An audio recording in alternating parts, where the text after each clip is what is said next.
सनातन महाकाव्यों में रामायण सबसे बड़ा महाकाव्य है। इस महाकाव्य में 3 प्रमुख पात्र हैं। राम स्वयं विष्णु के अवतार, लक्ष्मण राम के छोटे भ्राता और माता सीता जो कि राम की पत्नी थी। आप सब ने राम और माता सीता के बारे में काफ़ी कुछ जाना होगा, लेकिन आज हम आपको लक्ष्मण जी के कुछ ऐसे रहस्यों से रूबरू कराएंगे जिन्हें जानकर आप धन्य हो जाएंगे। लक्ष्मण एक ऐसा योद्धा था जो अजीत था, जिसे जीतना संभव नहीं था, जिसे मृत्यु मंजूर थी पर हार नहीं। पूरी दुनिया में सनातन महाकाव्य में रामायण बेहद प्रसिद्ध है। श्री लक्ष्मण के बिना राम का व्याख्यान ही नहीं किया जा सकता, क्योंकि लक्ष्मण एक अत्यंत महत्वपूर्ण चरित्र भी हैं। लक्ष्मण की निष्ठा, ईमानदारी के साथ साथ उनके छोटे स्वभाव के बारे में आप सभी जानते हैं, और उनका ना होना भगवान के लिए एक हाथ हो जाने के बराबर होगा। लक्ष्मण राम के लिए और दुनिया के लिए कितने महत्वपूर्ण थे, इसकी कल्पना करना ही व्यर्थ है, क्योंकि बिना लक्ष्मण के रामायण ही संभव नहीं थी। बिना लक्ष्मण के श्री राम युद्ध नहीं जीत सकते थे। लक्ष्मण वह महान गुणों वाला किरदार और एक महान चरित्र था जिसे लोग कम ही जानते हैं। आइए जानते हैं लक्ष्मण जी के 10 अनजाने रहस्य। लक्ष्मण जी ने 14 वर्ष तक किसी महिला का चेहरा क्यों नहीं देखा? क्षत्रिय धर्म में पुरुष या महिला अपने पति या पत्नी के अलावा किसी को देख नहीं सकते, और लक्ष्मण जी स्वयं सबसे सज्जन व्यक्ति भी थे। उन्होंने 14 वर्ष तक किसी नारी का चेहरा नहीं देखा था। वे वनवास के समय अपने भाई राम और सीता के साथ रहे, फिर भी उन्होंने अपनी भाभी का चेहरा नहीं देखा था। उन्होंने सिर्फ उनके चरणों को ही देखा था। जब वह उनके पैर छूते थे तब सीता के सामने उनकी गर्दन हमेशा नीचे ही रहती थी। इस बात की परिपूर्ण पुष्टि तब हुई जब रावण सीता माता को लंका ले जा रहा था। लक्ष्मण और राम ने उनकी खोज की तो सुग्रीव ने उन्हें माता सीता के कई आभूषण दिखाए, जिसमें से लक्ष्मण सिर्फ माता सीता की पायल की ही पहचान कर सके, क्योंकि उन्होंने सिर्फ उनके चरण ही देखे थे। वे किसी अन्य आभूषण को पहचानने में सक्षम नहीं थे, क्योंकि उन्होंने कभी भी माता सीता को करीब से अनुभव ही नहीं किया था। लक्ष्मण जी को गुणाकेश क्यों कहते हैं? गुणाकेश अर्थात नींद को पराजित कर देने वाला। जी हाँ, लक्ष्मण गुणाकेश थे। उन्होंने नींद की देवी निंदा देवी को प्रसन्न करके यह वरदान लिया था। दरअसल इस वरदान के पीछे भी एक बड़ी कहानी है। जब राम, लक्ष्मण और सीता 14 वर्ष के वनवास को गए थे, तब लक्ष्मण ने प्रण लिया था कि वह 14 वर्ष तक सोएंगे नहीं, क्योंकि उन्हें अपने भैया राम और माता सीता को सुरक्षित रखना था, और उन्होंने ऐसा ही किया। वह लगातार 14 वर्ष तक बिना नींद लिए निस्वार्थ और सच्ची निष्ठा से प्रभु राम की सुरक्षा करते रहे। उनका ये तप देखकर निंदा देवी यानी नींद की देवी ने खुश होकर लक्ष्मण को गुंडाकेश बना दिया, यानी कि जो व्यक्ति नींद को हरा सकता था वह नींद से परे थे। लक्ष्मण जी गुणाकेश थे, इसीलिए उन्होंने रावण के विरुद्ध युद्ध लड़ने में भी काफी मदद मिली थी, खासकर मेघनाद को हराने के लिए। लक्ष्मण जी सटीक थे, क्योंकि वह सिर्फ उसी व्यक्ति से हारा जा सकता था जो गुणाकेश हो, यानी कि वह सिर्फ लक्ष्मण से ही मारा जा सकता था, जो कि लक्ष्मण ही एक ऐसे इंसान थे जिन्होंने नींद पर विजय प्राप्त की थी। लक्ष्मण ही थे बलराम। लक्ष्मण जी ने एक बार यह बात कही थी, क्योंकि वह राम से छोटे थे, इसीलिए उनके बड़े भाई राम की प्रत्येक आज्ञा का पालन उन्हें करना ही था। यही वजह से लक्ष्मण जी को बड़े भाई बनने की इच्छा तीव्र थी, और अगले अवतार में उनकी यह इच्छा पूरी भी हो गई। अगले अवतार में वह शेष नाग के अवतार बलराम बने, जबकि भगवान विष्णु छोटे भाई भगवान कृष्ण बने। यदि आपने भगवान विष्णु की सबसे प्रचलित तस्वीर या मूर्ति देखी होगी तो आप देखते हैं कि वह शेषनाग के ऊपर लेटे हैं। शेषनाग साक्षात लक्ष्मण के अवतार हैं, इसीलिए हर अवतार में वह उनके साथ ही थे। इसीलिए भगवान विष्णु जब राम के रूप में पैदा हुए तो वहाँ उन्हें लक्ष्मण के रूप में शेषनाग मिले। इसी प्रकार जब कृष्ण के रूप में आए तो बड़े भाई बलराम के रूप में श्री लक्ष्मण जी पैदा हुए। शेषनाग के अवतार ही थे लक्ष्मण जी। जी हाँ, लक्ष्मण जी शेषनाग के अवतार हैं। यह वही शेषनाग के अवतार हैं जिस नाग पर भगवान विष्णु क्षीर सागर में विश्राम करते हैं, जो कि दूध का सागर है। शेषनाग सभी नागों के राजा हैं। शेषनाग और भगवान विष्णु अविजयी हैं, उन्हें कोई जीत नहीं सकता। हमने अक्सर भगवान विष्णु को शेषनाग पर आराम करते हुए चित्रण देखा है।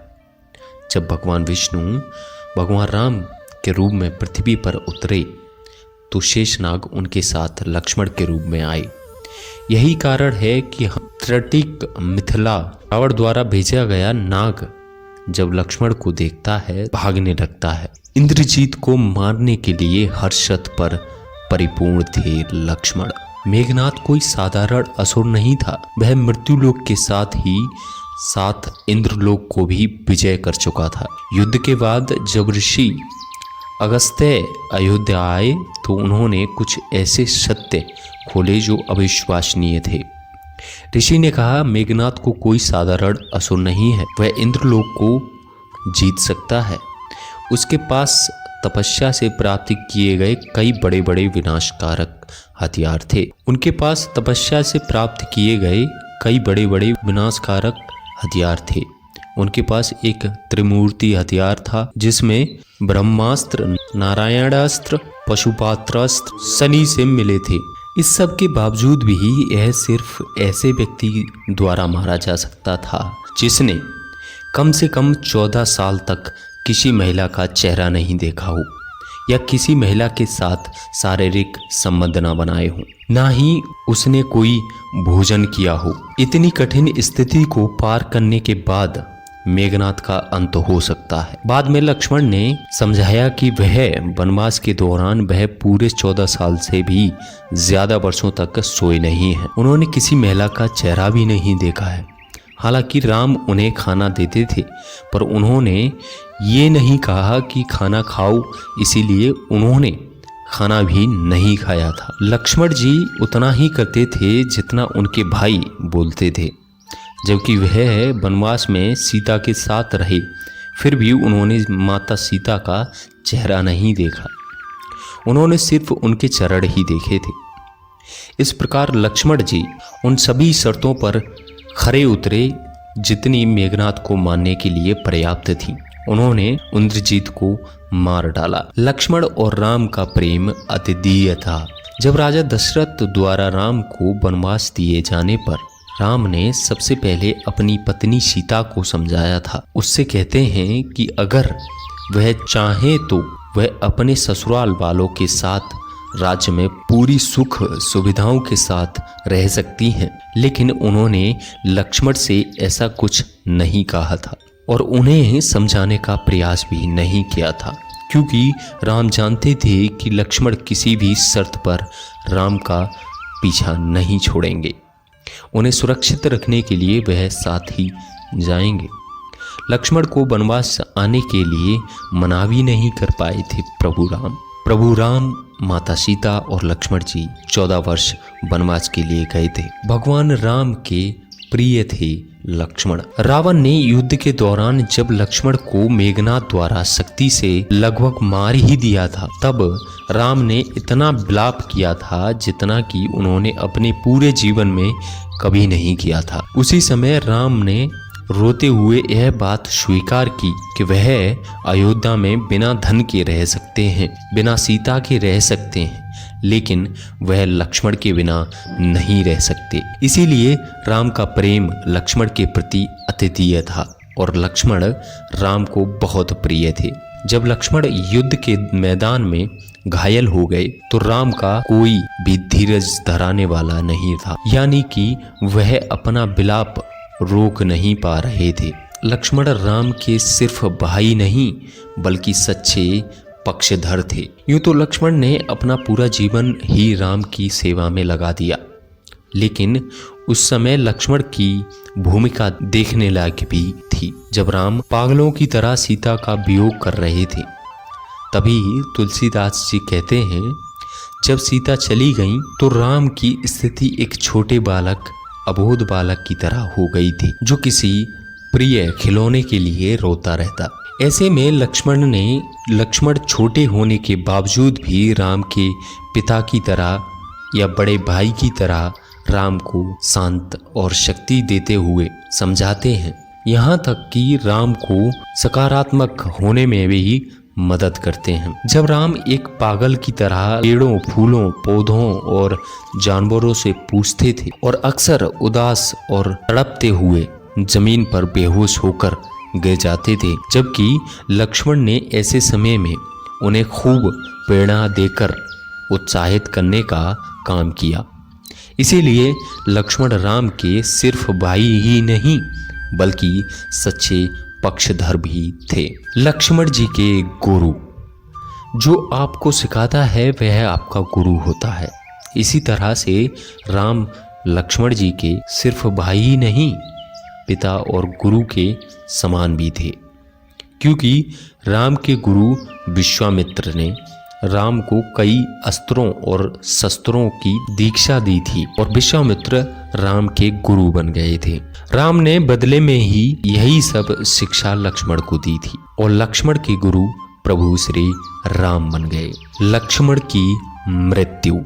पृथ्वी पर अपने कर्तव्यों को पूरा करने के बाद राम ने विचार किया कि अब बैकुंठ को लौटना चाहिए और थोड़ा विस्तार से सोचा। विचार करके राम ने यमराज को आमंत्रित किया। यमराज आए, लेकिन यम ने राम के सामने एक शर्त रखी थी। यमराज ने कहा कि उनके बीच होने वाली बातचीत गोपनीय रहनी चाहिए। यमराज ने कहा उनकी बातचीत के दौरान जो भी इस कमरे के अंदर प्रवेश करेगा उसकी मृत्यु हो जाएगी। यही कारण था कि राम ने लक्ष्मण को दरवाजे की रखवाली का जिम्मा सौंपा था, ताकि कोई भी व्यक्ति कमरे में प्रवेश न कर सके। राम से यमराज की चर्चा के दौरान दुर्भाग्य से दुर्वासा ऋषि राम से मिलने के लिए वहां पर आ गए। कमरे की तरफ आ रहे थे। लक्ष्मण जी ने उन्हें पहले ही प्यार और विनम्रता से रोक लिया, लेकिन दुर्वासा ऋषि क्रोधित होने लगे और उनका क्रोध इतना ज्यादा हो गया कि वह अयोध्या को श्राप देने वाले थे। यह बात सुनकर लक्ष्मण अयोध्या को श्राप से बचाने के लिए सभा के बीच पहुंच गए, जिससे उनकी मृत्यु हो गई। हालांकि पौराणिक कथाओं के अनुसार यह बात पहले ही तय की गई थी कि लक्ष्मण जी को राम से पहले बैकुंठ जाना था, क्योंकि वह शेषनाग के अवतार थे और विष्णु के बैकुंठ लौटने से पहले ही उन्हें वापस लौटना था। यह थी प्रभु श्री राम के छोटे भ्राता लक्ष्मण जी की कहानी। आशा करते हैं कि आपको वीडियो पसंद आया होगा। अगर वीडियो पसंद आया है कृपया करके लाइक, कमेंट और शेयर जरूर करें। मिलते हैं बहुत जल्द, तब तक के लिए बाय बाय। जय श्री राम।